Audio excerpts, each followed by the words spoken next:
कविता 15 बोलिए न कांई। राजेंद्र शाह। साहित्य प्रकार गीत।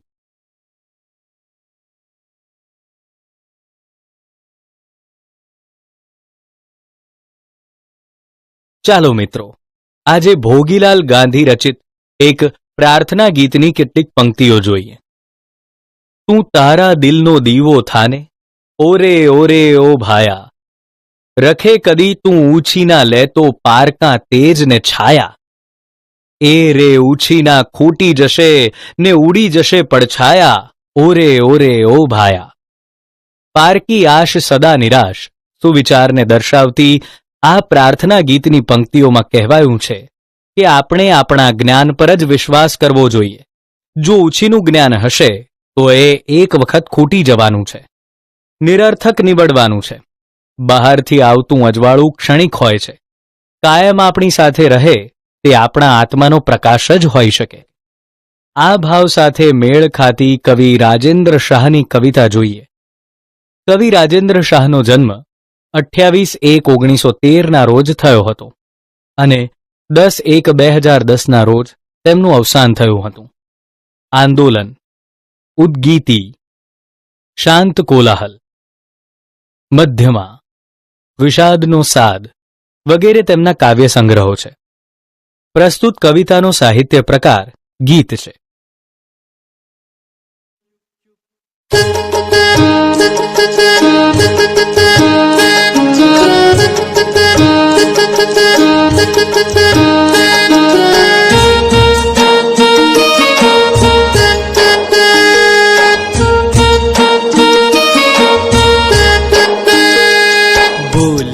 न कई अपनू हृदय खोलिए न कई, बोलिए न कई अपनू हृदय खोलिए न कई। वेण ने रे चुप, वेण ने रे चुप, नैण भरी ने जोई ले वीरा, वेण ना पाणी झील ना रुते। नैण भरी ने जोई ले वीरा, वेण ना पाणी झील ना रुते। सागर छे वाकुप, सागर छे वाकुप, वेण ने रे चुप, वेण ने रे चुप।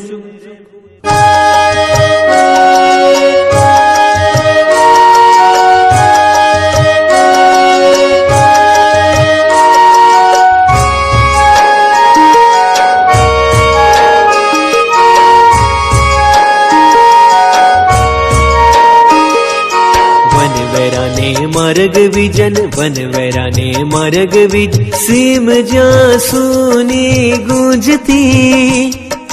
केवल आपणू गायू गान, गाम ने आरे होय बहुजन, गाम ने आरे होय बहुजन। लखनो मेळो मळ्यो रे, त्या कोण ने कोनी तान। मान में जबू एकल वीरा, मान में जबू एकल वीरा, तार लियो अंधार के ओढ़ी। रण नो दारुण धूप, वेण ने रे चुप, वेण ने रे चुप। नैण भरी ने जोई ले वीरा, वेण ना पाणी झील ना रुते।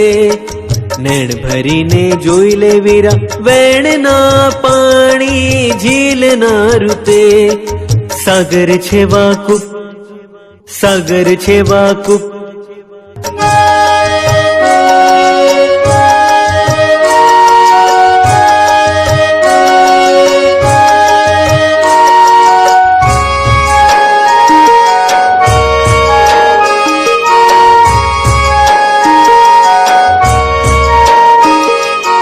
अपनी व्यथा, अपनी व्यथा, अवर ने मन रसनी कथा।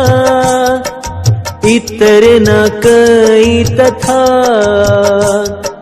जिरविये ने जानिए वीरा, जिरविये ने जानिए वीरा। प्राण मा जलन होय ने, तो ये धारिये शीतल रूप। वेण ने रे चुप, વેણને રહેવું ચૂપ, નેણ ભરીને જોઈ લે વીરા, વેણના પાણી ઝીલના રૂતે. નેણ ભરીને જોઈ લે વીરા, વેણના પાણી ઝીલના રૂતે. સાગર છે વાકુપ, સાગર છે વાકુપ. કવિતા સમજૂતી. બોલીએ ન કંઈ, આપણું હૃદય ખોલીએ ન કંઈ. વેણને રહેવું ચૂપ, નેણ ભરીને જોઈ લે વીરા. વેણના પાણી ઝીલનારું તે સાગર છે વાકૂપ. વેણને રહેવું ચૂપ. જીવનના હકારને રજૂ કરતું આ સુંદર ગીત છે. આપણા અંતરના ઊંડાણમાં રહેલી વાતને, હૃદયમાં પડેલી વાત કોઈને કહેવી ન જોઈએ. સબસે બડી ચૂપ. હૃદયમાં હંમેશા આપણી અંગત વાતો પડી હોય છે. શબ્દોને ચૂપનું તાળું મારી દેવું જોઈએ. કેમ શબ્દોને ચૂપનું તાળું મારવું? પોતાના અંતરની વાત ક્યાં કહેવી અને ક્યાં ન કહેવી, એ વિશે પણ કવિ કહે છે. આપણે આપણી વાત કહેતા પહેલા નજર નાખીને જોઈ લેવું જોઈએ કે આપણા વિચાર વહેણને ઝીલનારું, એટલે કે આપણી વાત સાંભળનારું કોણ છે. શું એ સાગર જેવા વિશાળ હૃદયવાળી વ્યક્તિ છે, જે આપણી વાત પોતાના હૃદયમાં સંઘરી શકશે? અથવા એ કૂવા સમાન સાંકડા હૃદયવાળી વ્યક્તિ છે કે આપણી વાત તેની પાસે પહોંચતા જ એ છલકાઈ જશે? કવિ કહે છે, તમે હૃદય ખોલીને વાત કરો, પણ સામે દરિયો છે કે કૂવો, એ અવશ્ય જુઓ. વા એટલે અથવા અને કૂપ એટલે કૂવો. વનવેરાને માર્ગ વીજન, સીમ જ્યાં સૂની ગૂંજતી કેવળ આપણું ગાયું ગાન. ગામને આરે હોય બહુજન, લખનો મેળો મળ્યો રે, ત્યાં કોણ ને કોની તાન. માનમાં જવું એકલ વીરા, તારલીઓ અંધાર કે ઓઢી રણનો દારૂણ ધૂપ. વેણને રહેવું ચૂપ. વિરાન વનમાં જનાર મુસાફરને સાથી મળવો મુશ્કેલ છે. જીવનમાં ઘણીવાર એવા રસ્તે આપણે ચાલવું પડે છે જ્યાં આપણા સિવાય બીજું કોઈ હોતું નથી. એ સૂની સીમ જેવા જીવનમાં માત્ર આપણું ગીત આપણે જ સાંભળવાનું હોય છે. એ ગીતનો અવાજ એટલે અંતરાત્માનો અવાજ. અંતરાત્માનો અવાજ સાંભળનાર જ વિપત્તિઓમાંથી માર્ગ શોધી શકે છે. જ્યારે એકલતા મળે છે ત્યારે જ આત્મા સાથે સંવાદ સધાય છે. પણ એકલતા નથી, જ્યાં આખું ગામ ભેગું થયું હોય, ત્યારે કોણ કોના દુઃખની વાત સાંભળે? એક રીતે કહીએ તો દુનિયામાં દરેક વ્યક્તિ પોતાની વાતો કહેવામાં જ રસ ધરાવતો હોય છે, બીજાની વાતોને સાંભળવામાં નહીં.